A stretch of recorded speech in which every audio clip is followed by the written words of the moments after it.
얼음으로 뒤덮인 섬이고 전체 면적의 80%가 빙하인, 사람이 살 수 있는 땅은 20%도 안 되는 곳. 인구는 고작 5만 6천 명. 서울 작은 동네 하나 수준입니다. 한때 지도 구석의 하얀 공간이었던 그린란드가 지금은 미국, 유럽, 중국이 동시에 바라보는 핫감자가 되었습니다. 왜일까요? AI를 돌리는 칩, 전기차를 움직이는 배터리의 근간인 히토류가 묻혀 있고, 러시아를 감시하는 조기경보 레이더, 그리고 북극을 가르는 새로운 항로. 이 모든 것의 열쇠가 바로 이 얼음섬에 있기 때문입니다. 하지만 이 섬의 이야기는 외교나 자원 전쟁에서 시작되지 않습니다. 1000년 전, 한 추방당한 바이킹의 모험에서 시작됩니다. 노르웨이, 10세기경. 성격은 거칠고 다혈적이며 붉은 수염과 머리 때문에 에릭 더 레드라 불린 남자는 살인사건에 휘말려 노르웨이에서 쫓겨납니다. 아이슬란드로 옮겨가지만 그곳에서도 또다시 추방당합니다. 갈 곳 없는 그는 서쪽 바다 끝으로 항해합니다. 그렇게 발견한 땅, 바로 그린란드. 빙하밖에 없지만 그는 이렇게 말합니다. 여긴 초록의 땅이다. 사람들이 오고 싶게 만들어야 한다. 그 유명한 이름 마케팅의 시작이죠. 실제로는 얼음투성이지만 그린란드라는 이름 덕분에 수백 명의 노르웨이인이 이주해 옵니다. 그리고 그의 아들 레프 에릭손은 그린란드를 거점으로 북미 대륙 빈란드에 도착한 최초의 유럽인으로 기록됩니다. 넷플릭스 바이킹스에서 에릭과 프레이디스가 겪는 냉혹한 땅, 식량 부족, 그리고 신대륙을 향한 모험.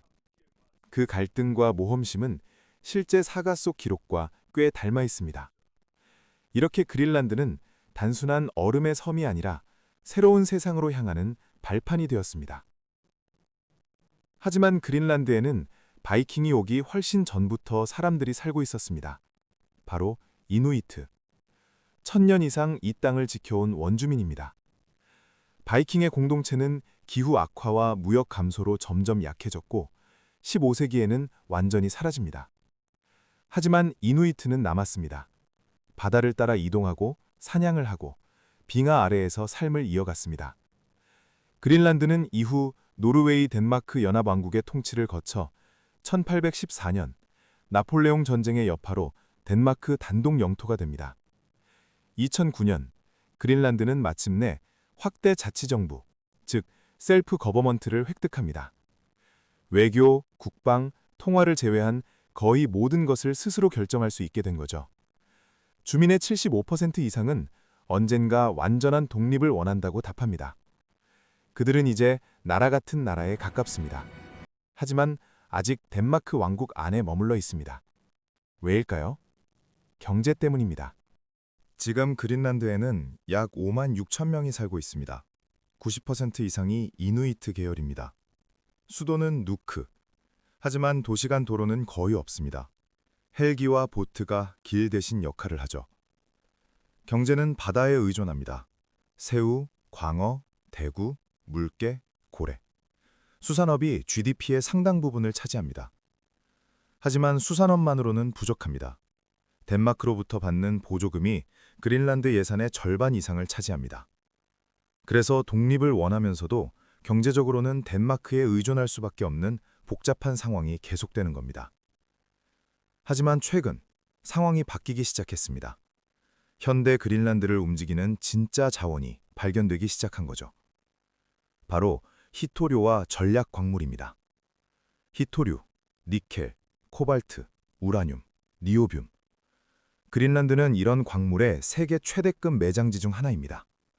그래서 이 얼음섬은 조용히 그러나 확실하게 세상의 중심으로 떠오르고 있었습니다. 2026년 초 트럼프 행정부는 유럽 8개국에 10에서 25% 관세 폭탄을 예고합니다. 유럽은 긴장합니다. 덴마크도 포함되어 있었으니까요. 그런데 갑자기 그린란드 관련 프레임워크 합의, 이런 발언이 나옵니다. 전 세계는 술렁였습니다. 왜 갑자기 그린란드? 미국이 또 그린란드를 사려는 건가? 덴마크는 어떻게 반응할까? 사실 이건 처음이 아닙니다. 트럼프는 2019년에도 그린란드를 사고 싶다고 공개 발언한 적이 있습니다. 당시 덴마크 총리는 터무니없다, 업설드며 거절했죠. 하지만 2026년의 상황은 조금 다릅니다. 이번엔 관세 협상이라는 실질적인 압박 카드가 함께 나왔고, 미국, 유럽, 중국이 모두 그린란드를 전략적 요충지로 보기 시작했기 때문입니다.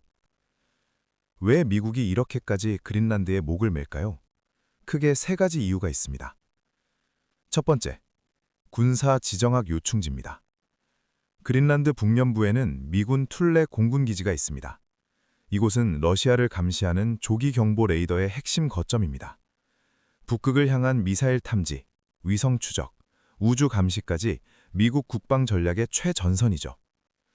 러시아가 북극 항로를 확장하고 중국이 극지 강국을 선언하는 상황에서 그린란드는 미국이 절대 놓칠 수 없는 땅입니다.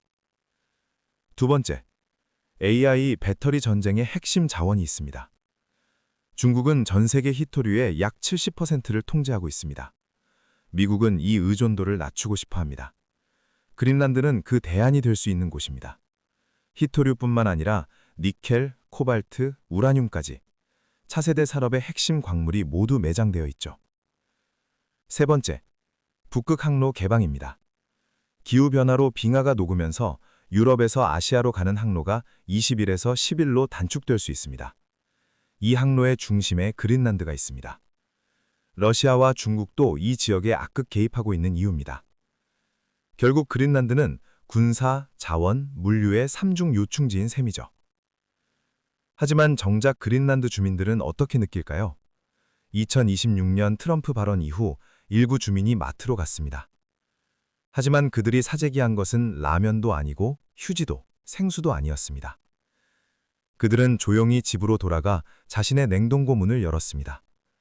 안에는 이미 물개고기, 사슴, 생선, 빙어, 할리벗이 가득 들어 있었습니다. 73세의 한 주민은 이렇게 말합니다. 우린 원래 이렇게 살아요. 언제 폭풍이 올지 모르니까 늘 채워두는 거죠. 그들의 사재기는 공포가 아니라 수천 년 이어져 온 극지 생존 방식이었습니다. 하지만 SNS에는 이런 글이 올라옵니다. 미국이 또 우리 땅을 사고 싶어 하는 거 아냐? 이번엔 누가 우리의 미래를 흔드는 거지? 이누이트 공동체 일부는 독립을 원합니다. 하지만 경제가 약해 두렵습니다. 영칭체대는 말합니다. 미국이 오면 일자리는 늘겠지만 정체성을 잃지 몰라. 노년층은 묻습니다. 덴마크가 떠나면 복지는 누가 책임지지? 그래서 지금 그린란드는 히토류, 군사, 기후 매교가 뒤엉킨 복잡한 갈림길에 서 있습니다. 주민들의 마음속에는 이번엔 우리의 선택으로 미래가 결정될까? 조용한 희망과 조용한 두려움이 함께 자리합니다. 1000년 전 추방당한 한 바이킹이 이 섬에 발을 들였습니다. 그 이후 덴마크의 통치, 이누이트의 뿌리, 북극 항로의 미래, 히토류 전쟁이 이어지고 지금은 트럼프의 발언까지. 바람은 거세지고 전 세계의 시선이 몰리지만 그린란드는 오늘도 냉동 창고를 채우고 물개고기를 말리며 조용한 일상을 이어갑니다. 세상이 흔들릴수록 얼음의 섬은 더 조용하고 더 단단해집니다. 이제 질문은 하나입니다. 그린란드의 미래는 누가 결정할까요? 미국일까요? 덴마크일까요? 중국일까요? 아니면 그린란드 사람들 스스로일까요? 이 영상이 도움이 되셨다면 좋아요와 구독 부탁드립니다.